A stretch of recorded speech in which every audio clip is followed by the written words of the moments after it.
The old world had power grids, factory lines, and convenience stores full of pre-made everything. That world is gone now. What's left?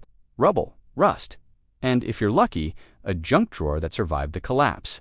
But here's the thing about junk drawers. They hold secrets. And today, we're talking about one of the most underrated survival resources you can scavenge. Magnets. Yeah, magnets. Those little things that held your grocery list to the fridge back when grocery lists and fridges still meant something. Today, we're going to learn how to sort, scrap, build tools, and maybe, just maybe, not die doing it. Let's get magnetic. Picture this. You're standing in front of a collapsed hardware store. There's metal everywhere. Nails, bolts, screws, brackets, mysterious chunks of what used to be shelving units.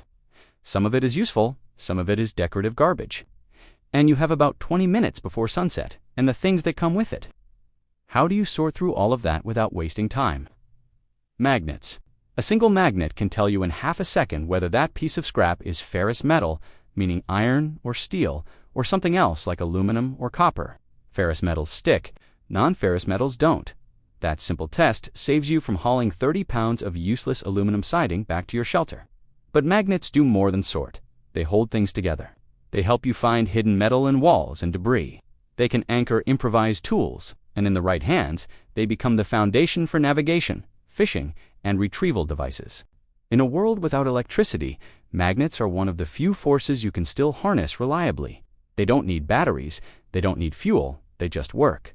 And that, my fellow survivors, is why magnets are worth their weight in clean water. Not all magnets are created equal. Before we start building anything, you need to understand what you're working with. First up, neodymium magnets. These are the heavy hitters, small, silver, and absolutely terrifying in their strength. You'll find them inside old hard drives, headphones, speakers, and electric motors. A neodymium magnet the size of your thumbnail can hold several pounds of weight. They're perfect for tool making, but they demand respect. We'll talk about safety in a minute. Second, ferrite magnets. These are the black or dark gray magnets you remember from school, or those fridge magnets shaped like fruit. They're weaker than neodymium, but they're everywhere. Old speakers, cheap toys, magnetic cabinet latches. They're great for sorting metal and low-strength applications where you don't need serious holding power. Third, improvised magnets. Here's where it gets interesting. If you can't find a magnet, you can make one, sort of. Take a piece of iron or steel, like a nail or a needle, and stroke it repeatedly in one direction with an existing magnet. After about 50 strokes, that nail will hold a weak magnetic charge. It won't pick up a wrench, but it will deflect a compass needle, and sometimes that's all you need. Quick tip, if you find an old car, check the alternator. There are magnets inside. Same with washing machine motors, microwave magnetrons, and anything with a brushless electric motor. The apocalypse is full of magnets. You just have to know where to look. All right, quick science lesson. I promise to keep it simple, because honestly, none of us went to school for this, and the schools are all collapsed anyway. Magnetism happens because of electrons. Every atom has electrons spinning around it, and those electrons create tiny magnetic fields. In most materials, those fields point in random directions and cancel each other out. But in magnetic materials like iron, those fields can align. When enough of them point the same way, you get a magnet. Every magnet has two poles, north and south. Opposite poles attract, same poles repel. That's it. That's the whole roll. Here's the survival relevant part.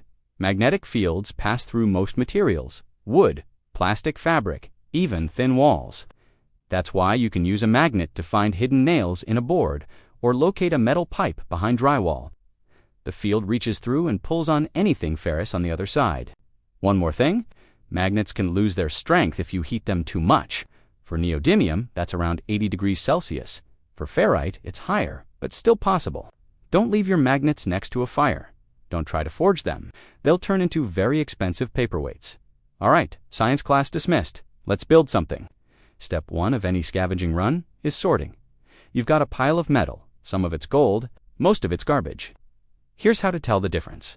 Take your magnet, any magnet, and run it over the pile. Anything that sticks is ferrous, iron, steel. The good stuff for building, reinforcing, and weapon making. Set that aside. Anything that doesn't stick is non-ferrous. Aluminum, copper, brass, zinc, Not useless, but different uses. Copper is great for electrical projects if you ever get a generator running. Aluminum is lightweight, but weak. Brass makes decent bearings and fittings. Here's a pro tip. Stainless steel is tricky. Some types are magnetic, some aren't. If it looks like steel but doesn't stick, it might be a non-magnetic stainless alloy. Don't throw it away. Stainless resists rust, which makes it valuable for anything exposed to moisture. While you're sorting, pay attention to coatings. Galvanized steel has a zinc coating that prevents rust. Painted steel might be hiding corrosion underneath. Use your magnet, but also use your eyes. One more thing. If you're sorting in a hurry, tie your magnet to a string and drag it through the pile. It's faster than picking through piece by piece, and it keeps your fingers away from sharp edges. Speaking of which, let's talk about not dying. Strong magnets, especially neodymium, can and will pinch your skin if they snap together with your finger in between. We're talking blood blisters, crushed fingernails, and in extreme cases, broken bones. Always control the approach, slide magnets apart rather than pulling them straight off, and never let two strong magnets fly toward each other with anything valuable in the gap. Like your hand, scrap metal has edges, rusty edges. Tetanus is still a thing, and there are no hospitals anymore. Wear gloves, thick ones, leather, if you can find it. And if you do get cut, clean it immediately. Infection in the wasteland is a death sentence. Also, keep magnets away from anything electronic you're trying to preserve. Old phones, radios, data storage. Magnetic fields can erase or damage sensitive components. Store your magnets separately. All right, safety lecture. Over. Let's build some tools. Navigation is survival. If you don't know which way you're going nowhere useful. Here's how to build a compass with junk. Take a needle or a thin piece of steel wire. Magnetize it by stroking it 50 to 100 times in one direction. With your strongest magnet, always the same direction. Think of it like petting a very small, very metallic cat. Once it's magnetized, you need to let it float or hang freely. The easiest method is a small dish of water with a leaf or a thin piece of cork floating on top. Lay your magnetized needle on the floating material. It will slowly rotate until it aligns with Earth's magnetic field. One end points north, the other points south. Mark which end is which by testing against known directions, like the sunrise in the east, and scratch a small notch on the north pointing end. It's not GPS, it's not even a good compass by old world standards. But it works, and it will keep working as long as you remagnetize the needle every few weeks. Sometimes you need to grab something you can't reach. Dropped a wrench down a pipe. Lost a knife in a well. Need to fish out that can of beans that rolled under collapsed shelving? Enter the magnetic grabber, take a strong neodymium magnet, and attach it to the end of a stick, pole, or length of rope. For a stick, you can wrap wire around both the magnet and the wood to hold it in place. For a rope, tie the magnet securely or place it inside a small cloth pouch knotted to the end. Lower your grabber into the target area. Sweep it around until you feel resistance. Pull slowly. Congratulations, you've just retrieved something without crawling into a dark hole full of questions. For heavier objects, stack multiple magnets. Their combined pull increases significantly. Just be careful when stacking because they will try to snap together violently, and I've already warned you about what happens next. Here's a small quality of life upgrade that'll save you hours of frustration. Find a shallow metal container, a tin lid, a small tray, anything ferrous. Place a magnet underneath it. Now you have a parts tray, where screws, bolts, and small components stick in place instead of rolling away every time you bump the table. It sounds simple because it is simple. But in a world where every screw is precious and replacements don't exist, a magnetic parts tray is the difference between finishing a repair and spending 45 minutes on your hands and knees looking for a bolt that escaped into a crack in the floor.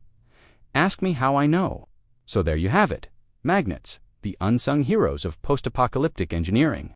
They sort your scrap, guide your travels, retrieve your mistakes, and hold your tiny parts hostage so they can't escape. The old world took magnets for granted. Fridge decorations, children's toys, novelty desk items for bored office workers. But we know better now. We know that inside every dead hard drive and broken speaker is a tool waiting to be born, a force of nature that doesn't care about supply chains or power outages. Learn to use magnets, and you learn to bend physics itself to your survival. Now, if you'll excuse me, I need to go eat dinner. I've got a fork right here, and some canned weight. Where did my fork go? It was right here on the table. Why is my fork on the ceiling? And that, my friends, is why you always store your magnets away from your utensils. See you in the wasteland.